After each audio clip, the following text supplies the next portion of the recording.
Hello, everyone. Welcome to the Rise It For You Masterclass, Cultivating Accountability in the Workplace, empowering you amazing leaders for success individually, as a team, as an organization. We're going to get started here in just a few minutes. We are allowing the rest of our participants to jump in. I have to tell you that this is one of the most popular sessions that we've done. The amount of participants that have registered isn't shocking, but is at the same time. So we're super excited to have you here. My name is Natalina Nasruddin. I'm the CEO and founder of Rise It For You. I'm going to be leading the experience today, I like to call it. So again, we'll get started in just a few minutes, but as always, I would love to see in the chat who you are, where you're coming from, and if you're familiar with the Rise It For You community. So you can just say, my name is Netta, I'm coming from Las Vegas, and of course I'm familiar with the community because, I started the company. So for those of you that are with us, go ahead and type in the chat who you are, where you're coming from, and if this is your first training, are you a member of our community? We would love to hear from you.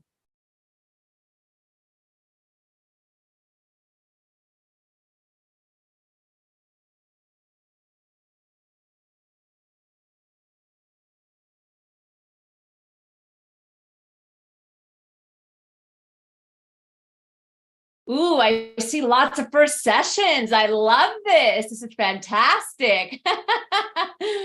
All right, Minnesota, Las Vegas, Los Angeles, Florida.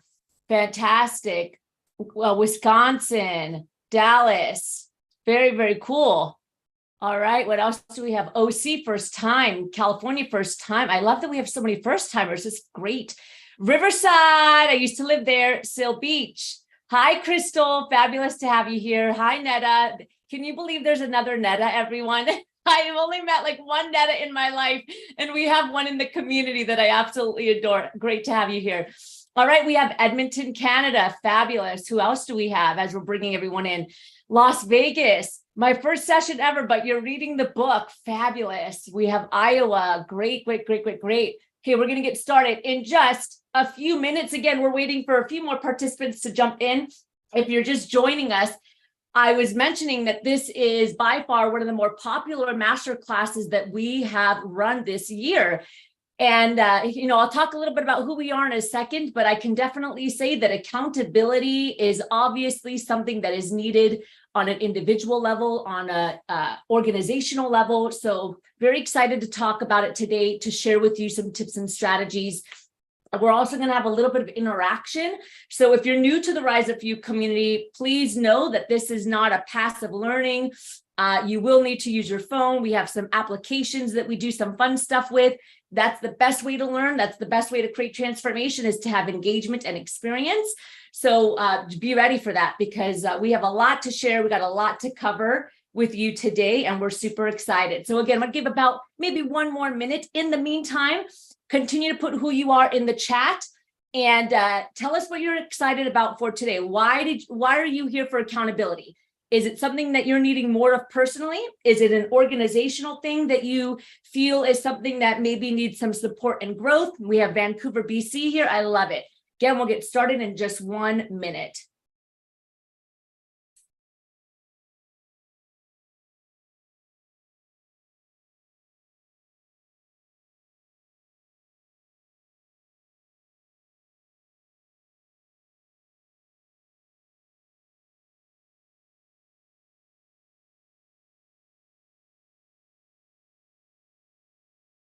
Yeah, I'm seeing organizational, okay, personal and organization, great. Rhonda, you're also reading my book. Thank you so much. Wow, what a fabulous audience. That's why I like to ask this question, because I think it's so important. Just here for basic information, great. Karen, I feel like I've seen that name before. Las Vegas. I love that there's so many people from Las Vegas, because I'm a newbie in Vegas. So that's great that there's a community that's being built here. Fabulous. Okay, very, very good. Well, we're going to get started here in just a minute, but I love reading what's happening here in the chat. Lots of engagement already. That tells me we're going to have a phenomenal crowd. We have people from, all over the world here. So far, I've seen Canada. I've seen the US. I don't know if I might have missed some other ones, but super excited to have you here. And we will get started here in just a minute as the rest of our tribe comes on in. Okay, fabulous. All right, my friend. So my name is Netalina Nasruddin. Tell me, can you see me? You just type in the chat and I'll be able to see that you can see me, right? You can just type and say, yes, we could see. Yes, awesome, fabulous, very, very good. Well, it's such an honor to be here with you today and to share with you about accountability and how to cultivate that in the workplace. So here's what's going to happen in the next 45 minutes, okay? I'm going to share with you 7 steps and strategies that you can use to build accountability in the workplace, not only on an individual level, but also on an organizational level, right? How do we create and cultivate a culture of accountability? So you're going to want to stay for those 7 steps. I'm also going to share with you, though, 3 strategies that you can do right now. Okay, so when you're done with this masterclass, 3 things that you can ask yourself that you could start to implement to do an accountability check, right? Are we checking off these boxes? Are we making sure that we're set up for success so that we can actually be accountable? So 7 strategies that I'm going to share with you on what we need for accountability, and then 3 like action steps that we could take today to make sure that we, after this masterclass, can actually be successful, because that's what this is all about. Okay, so I'm going to share a lot of content.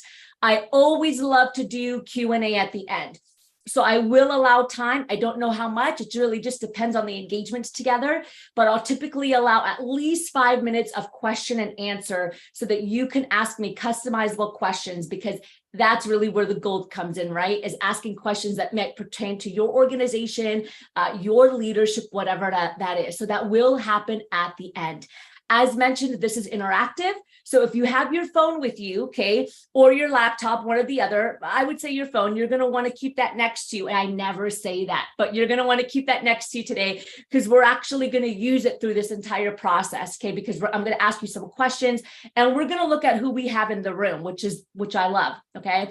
Now, I want you to stay with me all the way till the end, because if you're new to our community, and even if you've been in our community, we have a great offer for you at the end, because this is all about continuing our growth even after one masterclass, okay? So if I have your permission, I will share with you a great opportunity where you can work with our organization as a member and continue to get this content on a monthly, weekly basis. So let's go ahead and jump in. If you're just joining us, please, as you join, tell us who you are, where you're coming from, and we would love to know if you're a part of our community already. So I'm going to go ahead. I'm going to share my screen again. And okay, give me a thumbs up again, because I want to make sure that you can see. And I always like to hear from the audience to make sure. Yep, I love it. Fabulous. Thank you. Okay, very, very good. Thank you, everyone. All right, so let's jump into accountability and what that looks like in the workplace. So just a little bit about us first, if you're unfamiliar. Again, my name is Netalina Nasruddin. I'm the owner and the CEO of the company. We founded the organization in about 2016 is when it became a brand, I say. And then in 2018-19 is when it actually became a business. And today we're in over 50 countries with our programming, with our work. We have clients all over the world. And what we do is incredibly important. So we work with organizations and professionals like yourself to enhance leadership, enhance culture, enhance team communication through all the human soft skills, right? The common sense skills that we think are just common sense that are not common sense anymore, right? The emotional and social intelligence, self-awareness, self-management, the ability to lead and make an influence, and to gain more clients, more money, more exposure, more growth in your organization through these soft skills. That's our superpower. That's what we're passionate about. And that's what we love. We've worked with everything from Fortune 5 companies like Google all the way down to local nonprofits. And again, we have global reach, which we're super grateful for. You might have seen me on TEDx. I've done some TED Talks on company culture and self-confidence. You've also might have seen our organization on Apple TV, Amazon TV, Global Edmonton, Canada. I know that some of you are from Canada here, but we are grateful for the opportunity and the reach that we've had. Why? Not because of me, not because of anything other than these skills are so critical and important. And unfortunately, they're the skills that we're seeing the least of, meaning that we're not using them as much as we should be. We're not training and we're not talking about them as much. We're also SHRM certified. If you're familiar with SHRM, for those of my friends in here that are with HR, and we are officially a women-owned certified business, which we're very grateful and excited for. All right, so how do we do it? Just a couple ways. We do some team training. We do lots of team training, actually. Some of you that are in the audience today, we're training your organization and team, which we're grateful for. Emotional intelligence, again, all the soft skills. We do group or one-to-one coaching if that's something that you need. And then, of course, we have executive consulting around culture, company culture, diversity, equity, and inclusion. What does it look like? How do we cultivate it in a world that is constantly changing? And there's just so much stuff that is flying at us. Okay, so today specifically, we are talking about cultivating accountability, which is a soft skill. Okay, accountability is a soft skill. What does that look like? What does accountability mean? And how do we create it, again, on an individual level and also on an organizational level so that it's sustainable, right? How many of us have had a ton of meetings? And I'm going to say this is 100% for everybody, right? But you had a ton of meetings. You had all these things that you wrote down, all these checklists, and then you all went away and you came back a week later and nothing got done, right?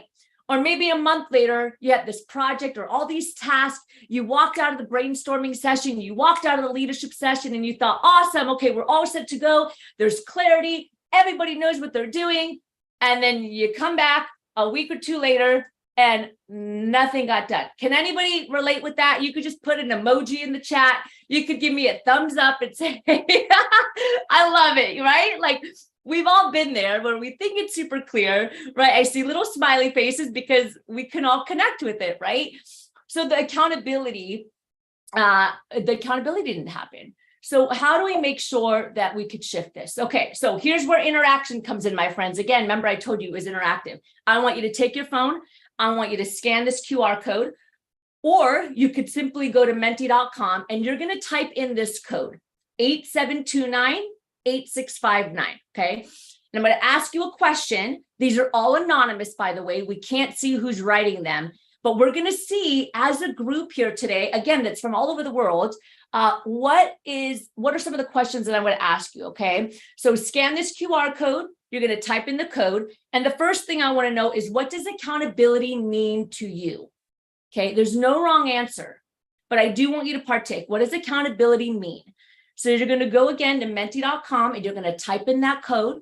If you scan the QR code, I don't think you need to type the code in actually, but if you're just going to menti.com on your laptop or on your phone, you're going to enter that code and it's going to take you in to our session here. Okay, so what does accountability mean for you? So let's take a look at what accountability means. Okay, I'm going to share my screen now.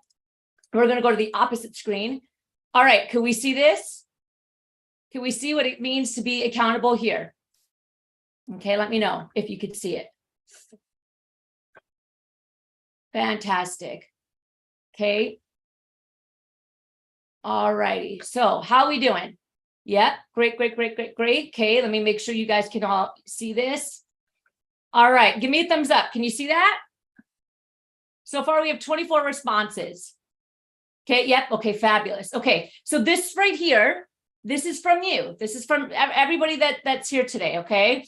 And by the way, we have 29 responses, which means that about 80% of you didn't write something down because we have more than 29 people watching today.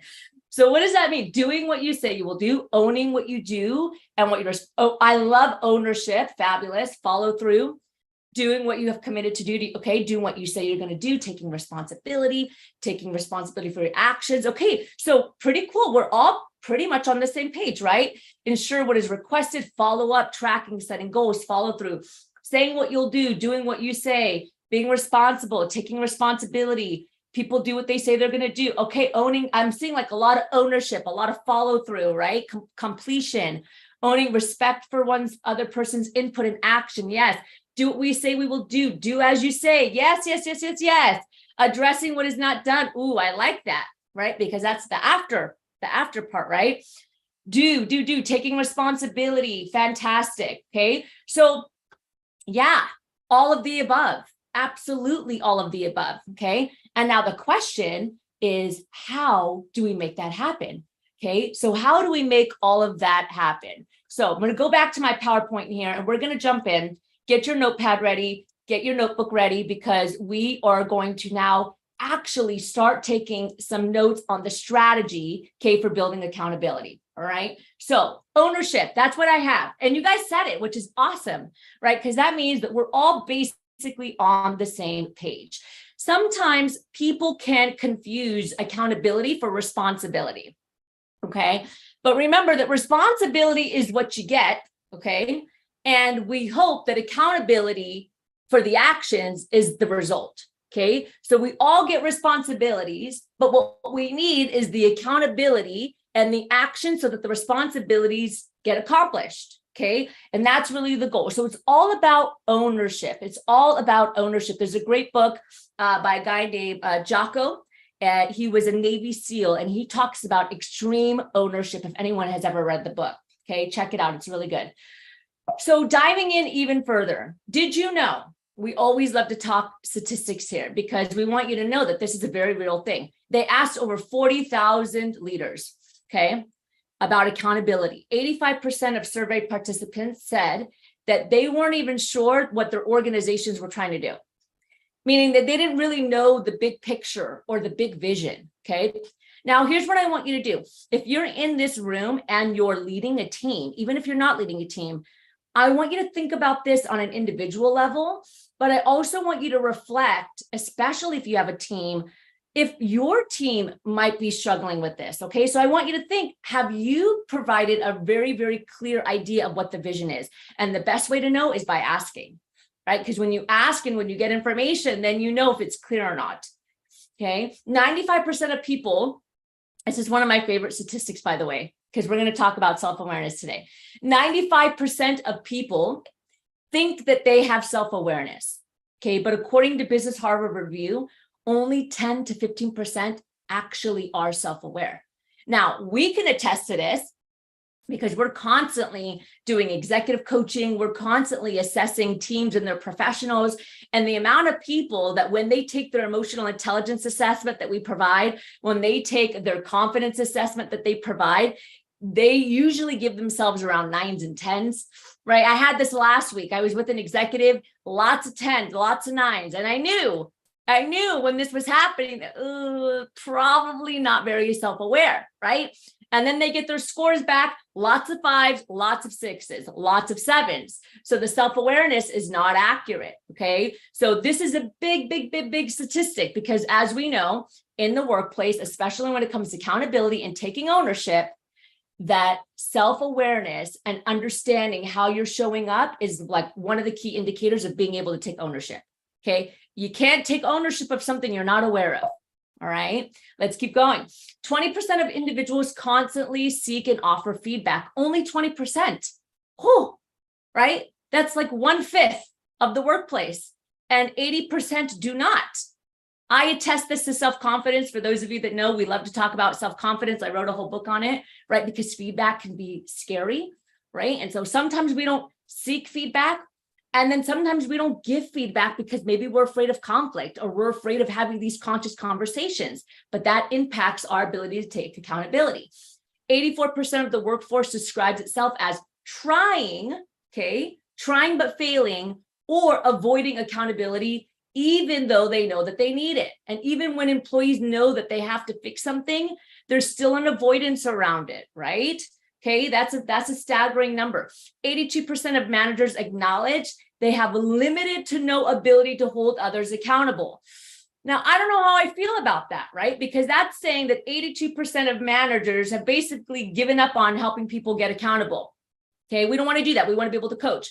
91% of employees would say that effectively holding others accountable is a top leadership development that's needed. So you see the contradiction there? 82% of managers acknowledge that they have limited to no ability to do it, but then 91% of the employees that want them to do it say that this is a top challenge that's needed. Funny, right? But that's what's happening today in the workplace. So a lack of accountability is usually because of 5 things. Number 1 is self-awareness. We were talking about that a little bit earlier.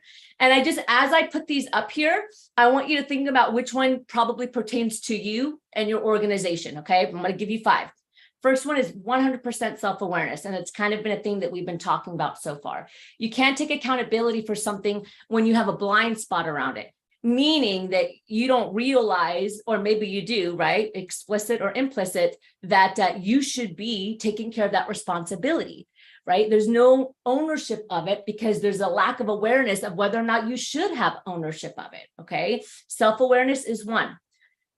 Number two is clarity and responsibility. I was just listening to a podcast this morning from a technology executive that's up in Silicon Valley, which was saying that her leadership style very often is to give a project to the team. And then when the team says like, okay, who's supposed to do what? Her response is just figure it out. But we know that oftentimes just figuring it out with a team of people that aren't in leadership roles per se, they have a hard time divvying up responsibilities or have a hard time saying, okay, I'll take this, you do this.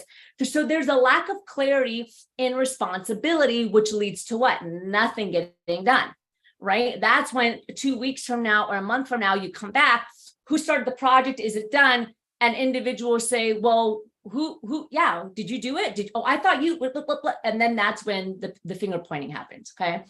Leadership, lack of accountability happens because of a lack of leadership.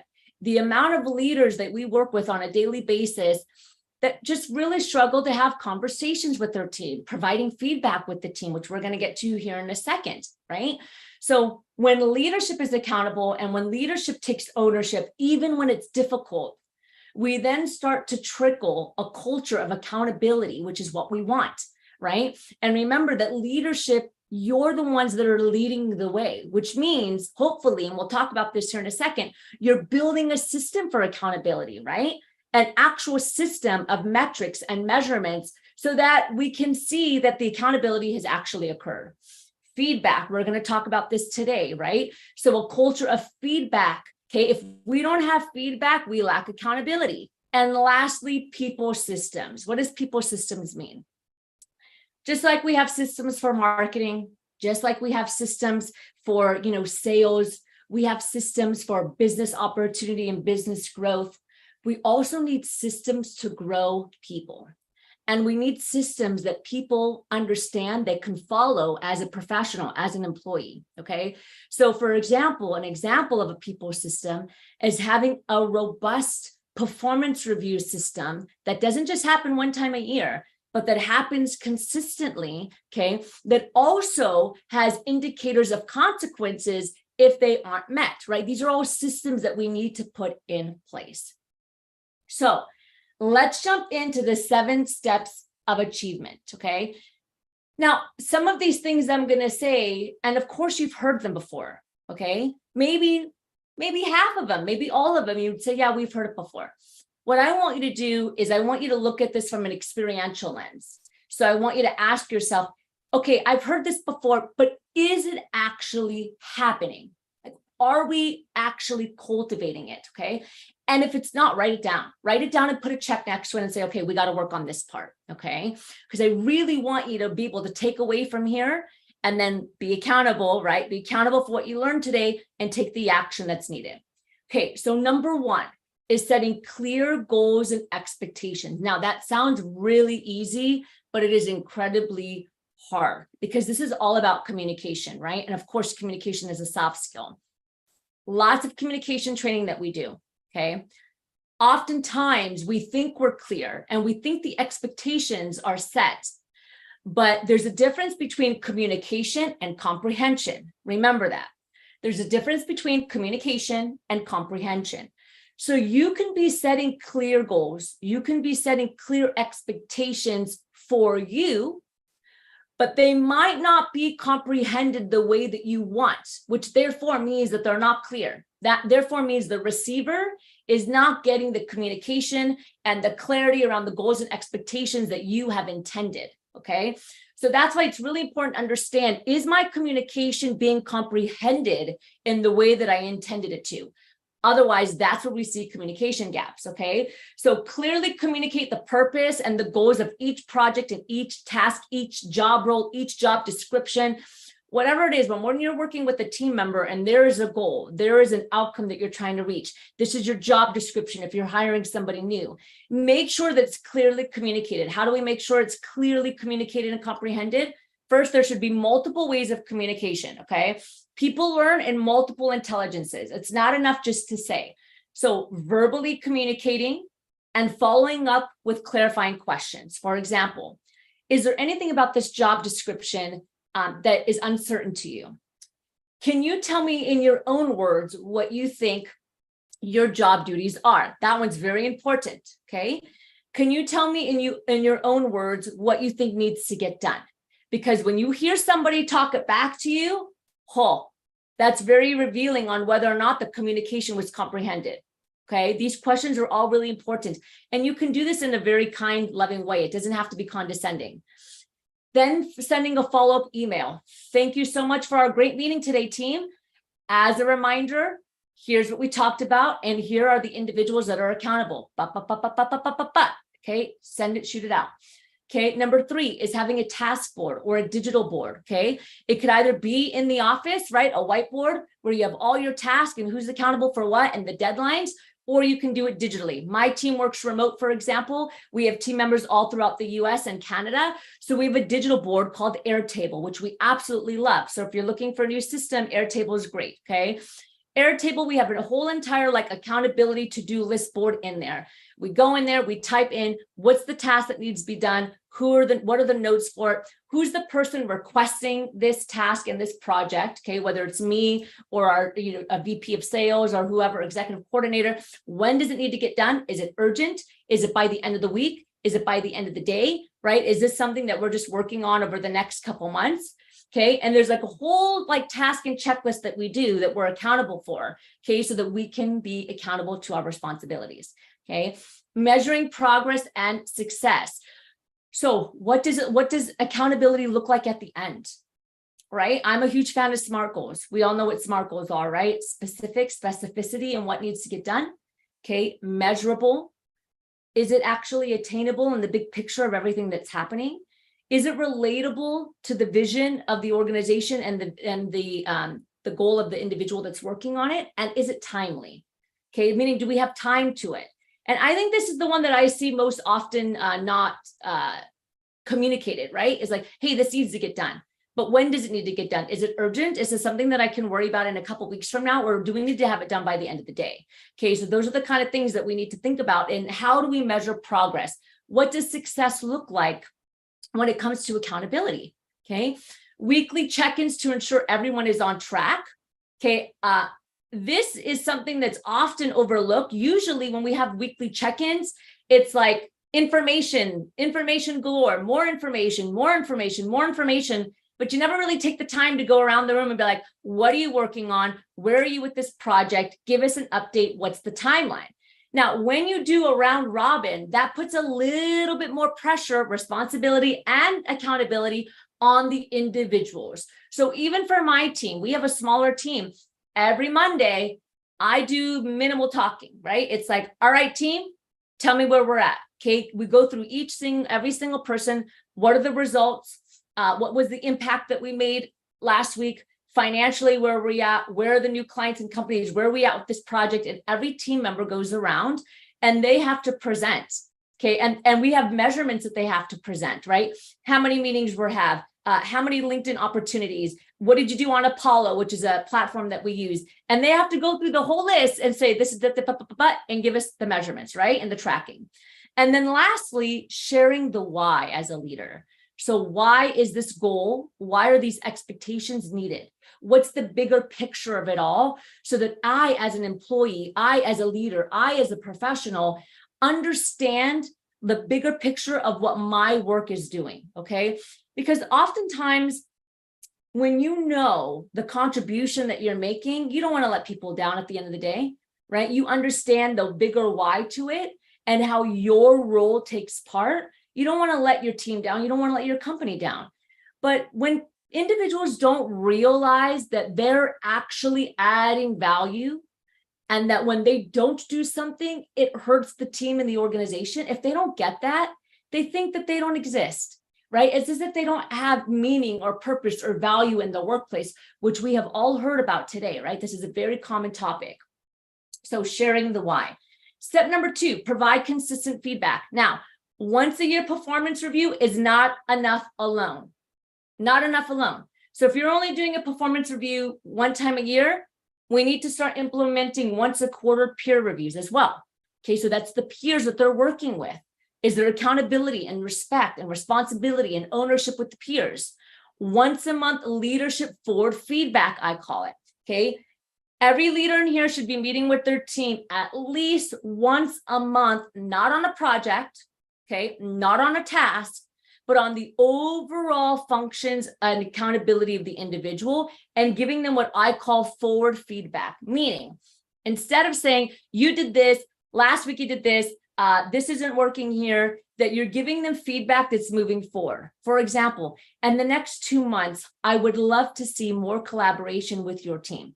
Okay, meaning we're moving forward. Okay. And the next month, I would love to see a 10% increase in the sales revenue that you're bringing in. Let me know how we can support you. So you're giving feedback that is about the future, opposed to focusing on what just happened in the past. Okay. This is what we call forward feedback. Okay. Always send an email after any feedback session. We send emails when we do performance reviews. Also send emails after you get peer reviews in and you have conversation about it. And always send an email after leadership forward feedback. Okay. And provide the opportunity for them to ask clarifying questions for comprehension alignment. Okay.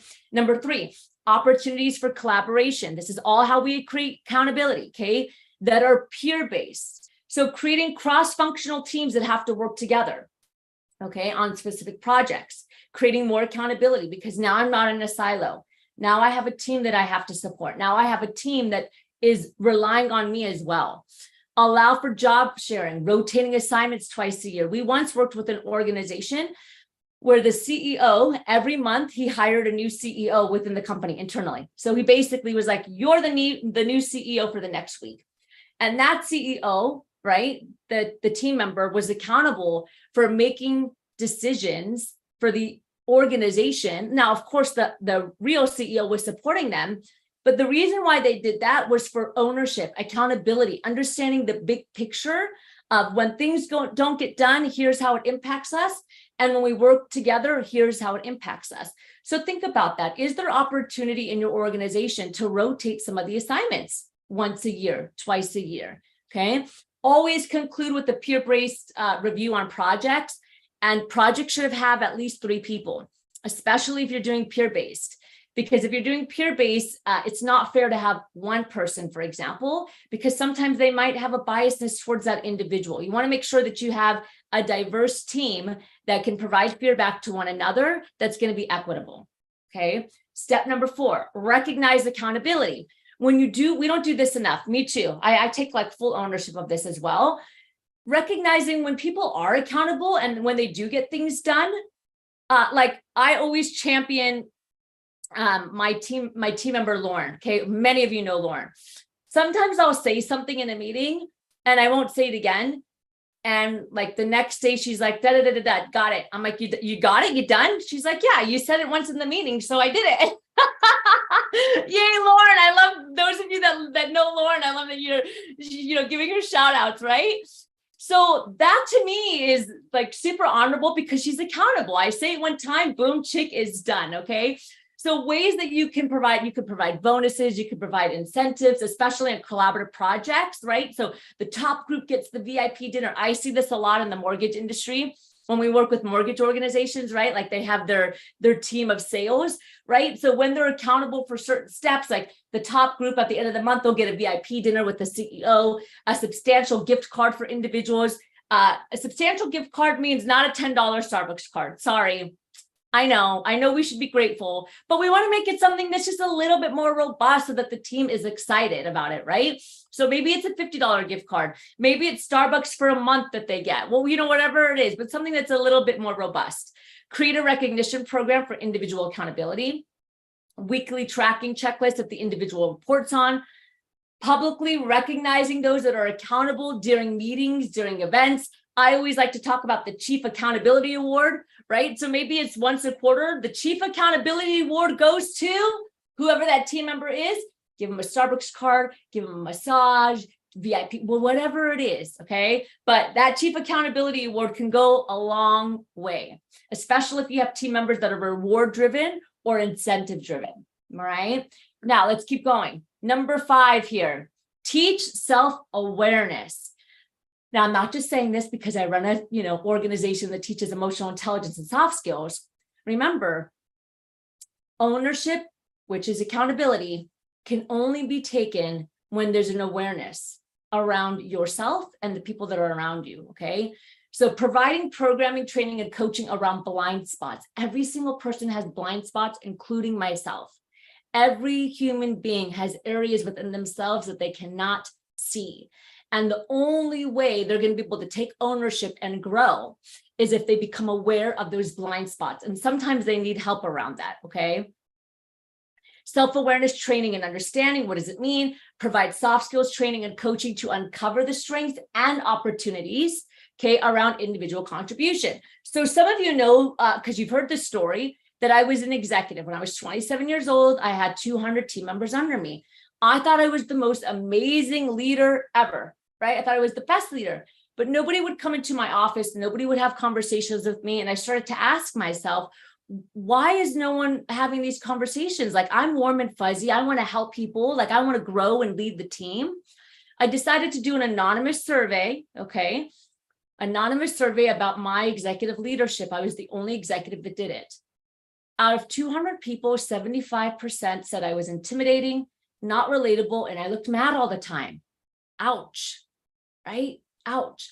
So that meant that my self-awareness around my leadership presence, it was not accurate. It was not accurate. So I couldn't take ownership of the fact that nobody was coming in my office, right? Like, they're not coming to my office. What? I'm an amazing leader, right? Right? I'm an amazing leader. Why aren't they coming into my office? It's not my problem they're not coming in.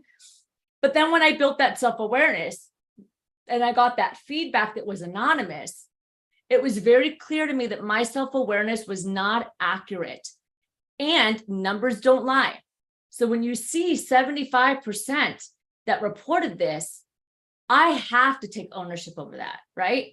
There's no, otherwise it's narcissism, right? It's like ignoring it. But you have to take ownership of like, oh, I'm the problem, right? I'm the reason why they're not walking through the door. I'm not the best leader ever, right? I have a big wall up. Like, they're scared to come into my office. I have to shift. There's something that I got to do to make the change. Okay. Number 6, lead by example. I want you to ask yourself these questions. You can screenshot this. Okay. And we're going to do some interaction here in a second. Do you display the commitment and leadership you're expecting from your team? If you expect your team to show up early, do you show up early? If you expect your team to be accountable and get all the results done, do you do the same thing? Are you meeting with each team member intentionally to discuss their growth, not projects? You're not meeting with them to be like, hey, how are we doing on that project? But you're meeting them to talk with them. How are you doing overall? Are you able to stay accountable? Are you able to get things done? Do you have enough time? Do you have the resources needed? Okay. Do you honor what you say as a leader? Do you honor what you say as a leader? Are you accountable for your work that impacts other people's work? So I'll give you an example. I'm coaching an executive, okay? One of her challenges is she can't get her work done, right? Because she's waiting for another executive, another leader to get the work done that then gets passed on, right? So this person's got to finish it first, and then it goes to the next individual. So this individual is backed up because the other executive isn't getting the work done. Now, I'm a big fan of ownership. So what did I say to the individual that feels like they can't get the work done? How many conversations have you had? How many forward feedback conversations have you had with your peer executive asking for more support and how you can help them to get the work passed on, right? We don't just give up and say, well, they're not accountable, therefore I can't be accountable. There's always an action step that we can take, okay? Now, keep in mind, we live in a world today where we don't talk a lot about accountability. There's a lot of pointing fingers in our society. And I need you to know, and I want you to understand that everything that you see in society, on the news, on social media, those things are infiltrating the workplace at a rapid rate. For example, cancel culture, okay? Accountability is another thing. So when you see these things, there's a narrative in society right now that pushes against some of this stuff, right? How many of us have seen, for example, the videos on social media that say, don't say sorry. When you walk into a meeting, if you're late, instead of saying sorry, saying thank you for waiting. That's a lack of accountability. That's a narrative that's being pushed, right? No, when you're late to a meeting and you have a room full of professionals and individuals that are waiting for you to get started, you absolutely should say sorry. You're taking ownership over the fact that you are late and that you're making people wait. So you see, this is a culture right now that we have to push back against. And these are all the different ways that you can do that. Okay, number 7, outline consequences. Consequences doesn't need to be a bad thing, right? Consequences doesn't need to be reprimand.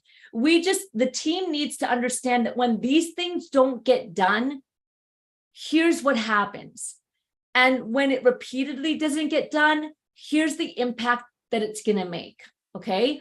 If there's no consequence, lack of ownership will continue to exist, creating lack of engagement, resentment, and a culture of mediocrity, okay?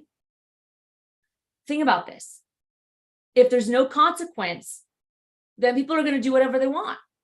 They're going to do whatever they want, and there's always going to be, again, a mediocre environment. It's going to make people that are accountable very resentful, right? And then that's when people leave and they go to other organizations because they feel resentful. They're picking up on all the workload. They have to do all the missing pieces, right? It creates lack of engagement. How many of us have team members that have said, well, they don't have to do it. So if they don't have to do it, then I'm not doing it, right? And then it starts to create this culture, right? Where people are like, nah, you're not going to do anything about it anyways. So therefore, I don't really need to do it. And we want to do our darndest to stay away from that kind of energy. Okay. Now, lots of information that I shared with you. I'm going to give you 3 things that you can do right now. And then I'm going to take some questions. Okay. Here's what I want you to ask yourself. Take a screenshot of this. Okay. Ask these hard questions for yourself. Ask this to your organization. If you're part of the executive team here, which I know many of you that are in the room are part of the executive team, I want you to ask these questions. Do we hold everyone accountable in an equitable manner? I'll give you an example. We were working with an organization. They had to bring people back for COVID, okay? So they wanted to start bringing people back. Some team members said, oh, like I live 2 hours away. So like, can I just work from home? So then the executive said, well, okay, you live 2 hours away. So sure. Okay, you don't have to come back to the office. Then the other team member said, but then why do I have to come back to the office? Well, you live 30 minutes away, right? So there was the accountability wasn't equitable, right? So you're accountable to be here, but because you live 2 hours away, okay, you're not as accountable. So you see, it needs to be equitable. Whatever you're doing, the accountability, it has to be the same, okay? Do we play favorites as an organization? Do we let some people get away with not taking responsibility more than others? Do we provide feedback continuously? Okay, continuous, not once a year, as I mentioned, but once a year, once a quarter, okay, and every single month. Do our leaders or me avoid conflict leading to minimal growth, right? And I put conflict in quotations because conscious conversations, providing feedback, it's not conflict, but many of us see it as conflict because we get uncomfortable having conversations around feedback. Many individuals get uncomfortable telling other team members, even if they're the ones that are leading, right, where they can grow or there are opportunities for growth. They see it as like, okay, there might be tension and there's all this projection that happens before you have the meeting. So then you have leaders that don't do it at all. There's an avoidance factor there, right? Accountability doesn't happen that way.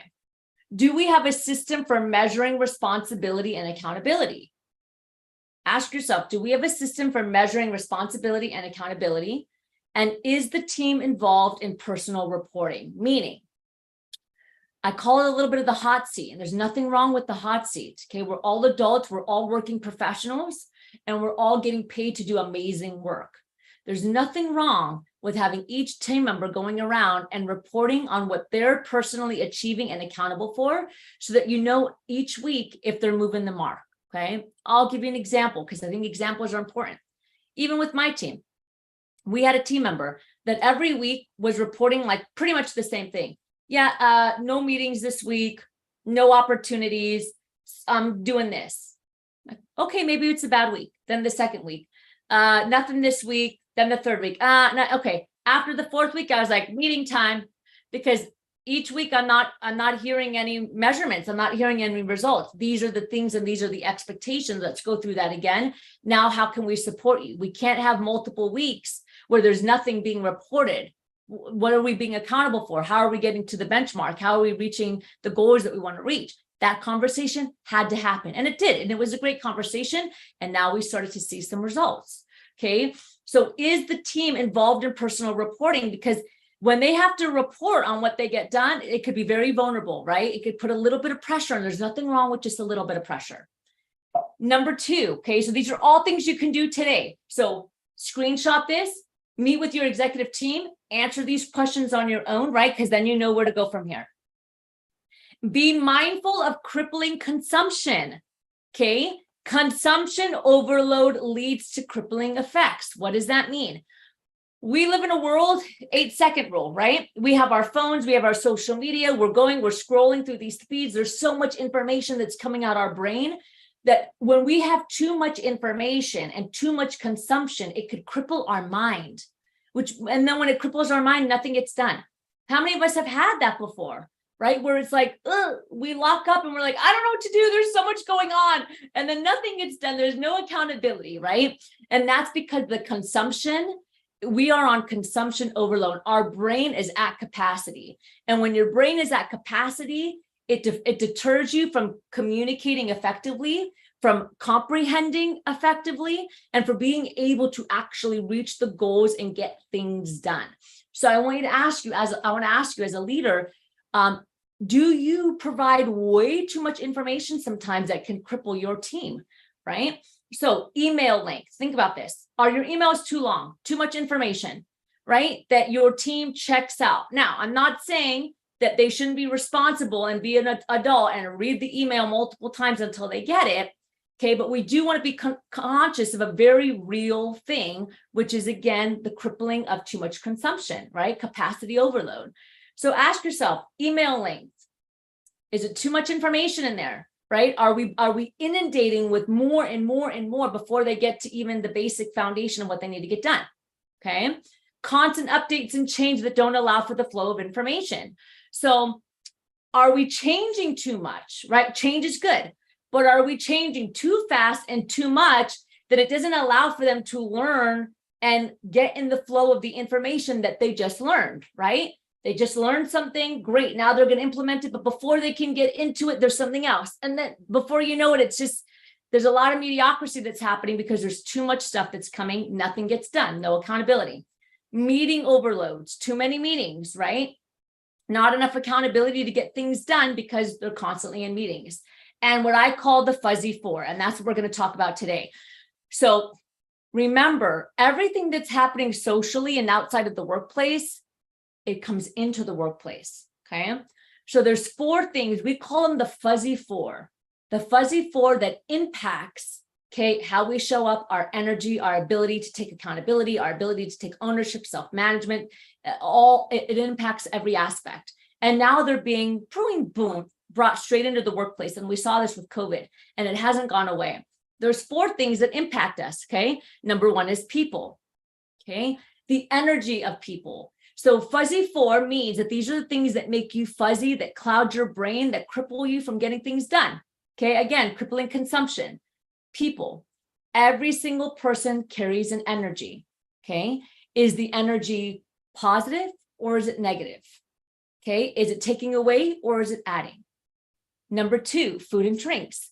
Workplaces that provide chips and candy and sodas and all these things. And I'm not a nutritionist here, so I'm not trying to tell you what to eat or drink, but to be mindful over some of the things that can potentially be taking away from the focus to gain accountability. Okay. Number 3, what you watch and what you hear.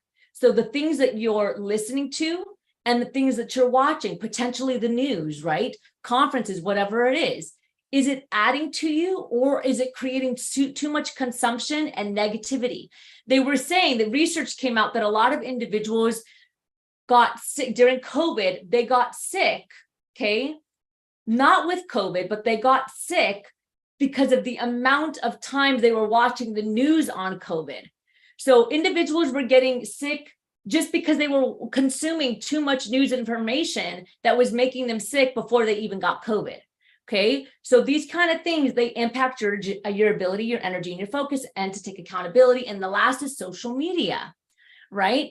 How many of us have walked past our team members, walked past our friends, our leaders, should be working, should be being accountable to get things done, and they're on Facebook, they're on Instagram, or on the new platform, Threads, okay? All of these things cripple our ability to take action, which is accountability, right? Ownership to take action and to say, yep, this is my responsibility. I'm going to take it to the end. All right. So here's what I want you to do. I want you to go back to the app, menti.com. Okay. I want you to go back to menti.com. You're going to type in this code and it's going to ask you the next question. So the next question being, okay, which fuzzy 4 impacts you the most? So which fuzzy 4 impacts you the most? Yeah. And then I'm going to share my results here with you. Okay, let's see what we got. Which fuzzy 4 impacts you the most? Okay. All right. So we see lots of people. People. That doesn't surprise me, right? We teach people skills. That's why we teach it. Okay. Okay. Yeah. Okay. Yep. Lots of people. Food and drinks. Food and drinks, social media 6, what you watch and what you hear. Okay, so let's keep putting in those results. Let's see.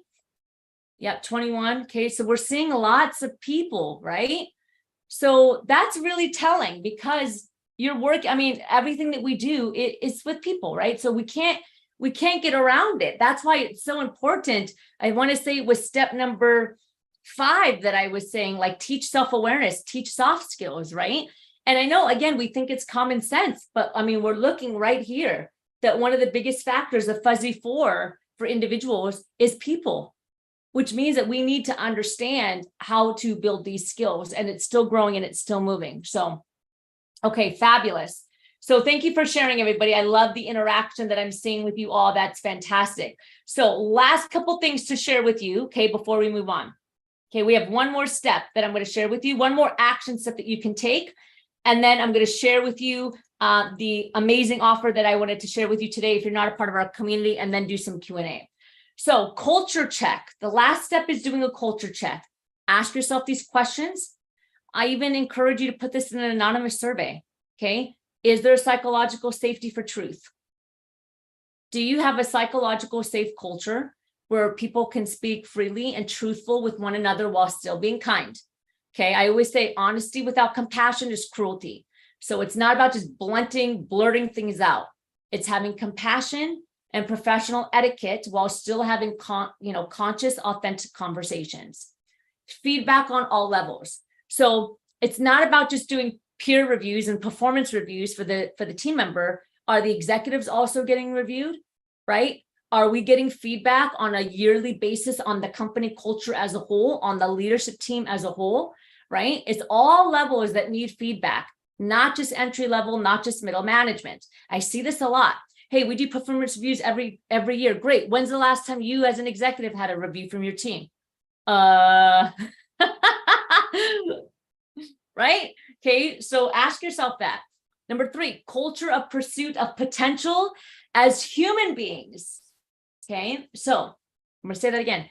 Do you have a culture, okay, that pursues potential as human beings or just as career beings? And what I mean by that is, does your team invest and support, okay, the team members and the professionals on the organization beyond just the career skills, the technical skills. Okay, technical skills meaning like Excel sheets, right? Automations, whatever it is that you need technically to do your job. That's what I call being a career being. Okay. But what I want to know is, do you have a culture that pursues potential also as a whole human being? So not just how I do my job, but you're being grown as, somebody to build confidence, to have good communication, to have public speaking and professional etiquette. Like you are growing as a whole human, and you have a culture that supports growing as a whole human versus, hey, yeah, you could do that training as long as it's going to help you sell, as long as it's going to be the technical skills needed in order to build this automation system. That's called career growth. But we also want human potential growth. And that's really important, especially for accountability. So here's what I want you to do. Last step.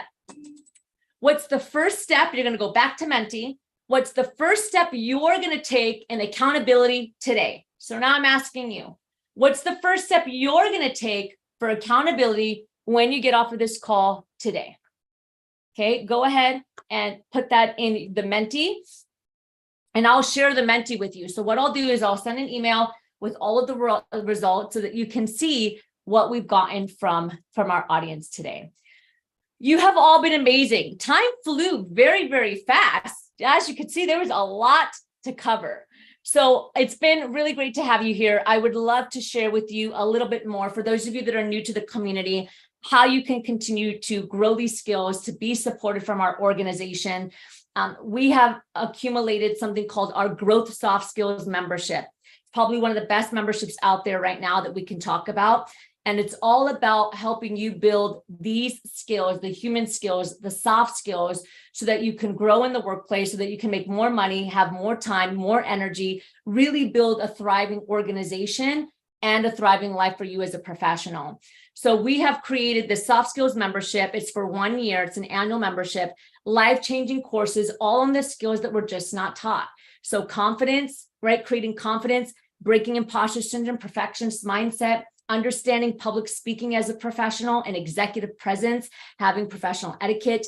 You get an entire course on emotional and social intelligence, 13, 14 modules long. You get full access to all of our leadership courses, full access to all of the content that we've ever created. So we're talking hundreds of videos and workbooks that you get access to immediately. Okay, plus every single month, my team and I go live and we do training sessions just for our members. So you see today we did this master class. This was open to anyone around the world. But once a month, we do master classes like this, but only for our members. They get exclusive access, okay? All on, again, career soft skills that are needed. Success, personal branding, leadership, mindset, and motivation, strategies that are going to help you, again, make more time, more energy, and really build a life that you're proud of. You get a personalized one-to-one coaching session. Remember that self-awareness, right? The best way to build self-awareness is to have a coach sitting across from you that can help you look at some of these blind spots. Okay. On top of that, we have built our own soft skills assessments, emotional and social intelligence, confidence, and more that you get access to right when you enter the portal. So you can take an assessment on your emotional intelligence, download that PDF, and you can send it to another 7 people so that you can see the aggregated data. That's what I love about it, is our emotional intelligence assessment is 360, okay? And you can do that all on the platform.